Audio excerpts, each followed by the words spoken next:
here's a young girl who has already been through something as traumatic as rape, who there has been a pregnancy as a result of that rape, and the judge is now telling her that, you know, our grandmothers used to get married at 14 and 15 and become mothers at 17. Frankly, that offends me as much as his Manusmriti. And then he says, you know, you should read the Manusmriti. So here is a judge who is sworn to uphold the constitution, sworn to uphold the laws of this country, and the law of this country is clearly in favor of abortion. The law of this country also says that even beyond 24 weeks, there is legal precedent for termination of pregnancy.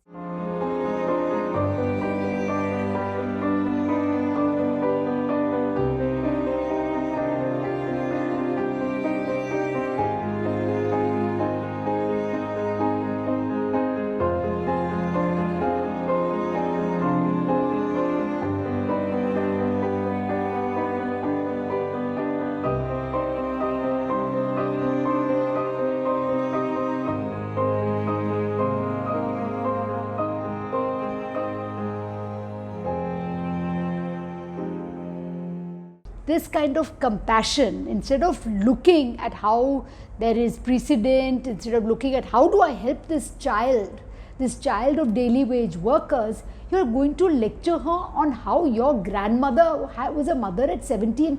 I don't care what your grandmother was doing. I don't care, you know, women were committing sati. Should we go back to those good old days? You have Rajasthan High Court where judges in the Bhavari Devi matter said upper caste men could not have raped her because she's a Dalit woman. How would they have touched her?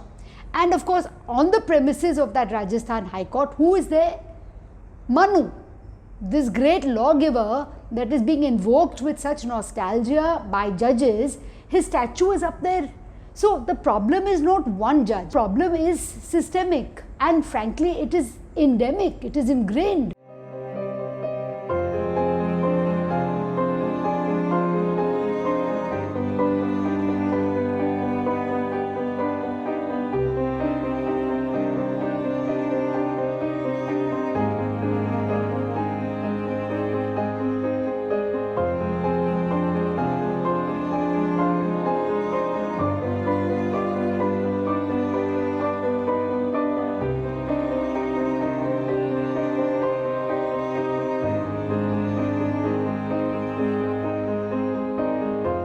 Coming back to the Gujarat High Court case, the judge has clearly said he will not give permission.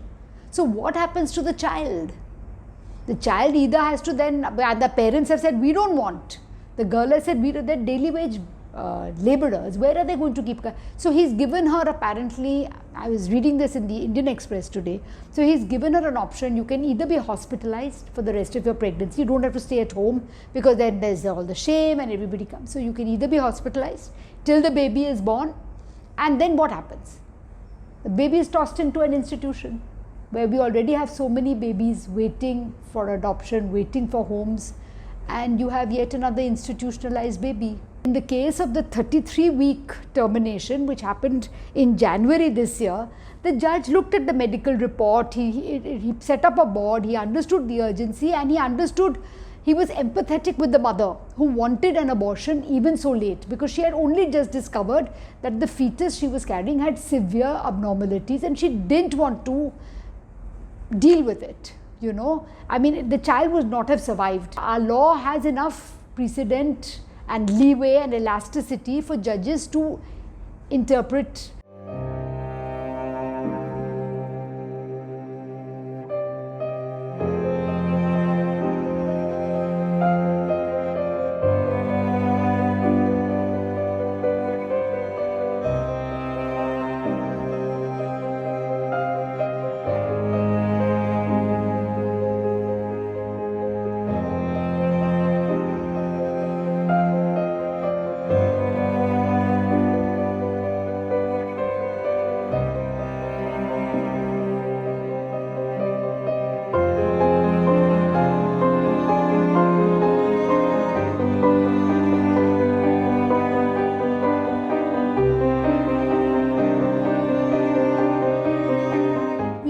actually at 10 years of the criminal amendment law, when we have some of the strictest laws against rape, against sexual harassment, against child sexual offences. We have really very strict laws on paper, but what we're seeing on the ground is we're seeing a lot of confusion. There's a very famous survey that was done by the Hindu newspaper in 2013-2014, which found that 1/3, that's a lot, of all the rape cases in the various trial courts, both in Mumbai and in Delhi, were actually of what we were talking about, consensual relationships where the girl was under 18. Then of course you have this false promise to marry. As civic society, civil society, we need to really debate these questions.